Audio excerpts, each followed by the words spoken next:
ஒரு நிமிஷம் கேளுங்க. மாம்பழம் சாப்பிட்டா உடம்புக்கு சூடு, அது வந்து வயிறு பிரச்சனைகளை கொடுக்கும் அப்படின்லாம் சொல்லிட்டு இருக்கோம் இல்லையா? அதெல்லாம் மித்து, அது சரி கிடையாதுங்க. நீங்க பார்த்துட்டு இருக்கிறது Krupa vibes YouTube channel, KRUPA space VIBES.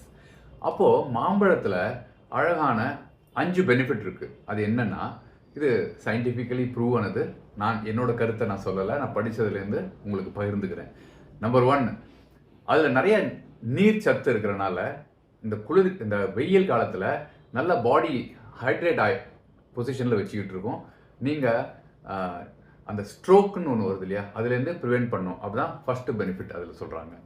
Second benefit, அதில் விட்டமின் சி நிறையா இருக்குது, விட்டமின் ஏயும் நிறையா இருக்கிறதுனால அது கண்களுக்கும் ரொம்ப நல்லது அப்படிங்கிறத சொல்லியிருக்காங்க. மூணாவது பாயிண்ட் அதில் சொல்கிறது, பீட்டா கேரட்டின்னு ஒரு அதில் கண்டென்ட் இருக்குது. அது வந்து விட்டமின் ஏயா கன்வெர்ட் ஆகப்படுறதுனால நல்லது நமக்கு அப்படின்ட்டு. நாலாவது பாயிண்ட்டு, அதில் ஃபைபர் கண்டென்ட் நிறையா இருக்கிறதுனால டைஜஷனுக்கும் மலச்சிக்கல் இருந்ததுனால அதுக்கும் அது ரொம்ப நல்லதுன்ட்டு.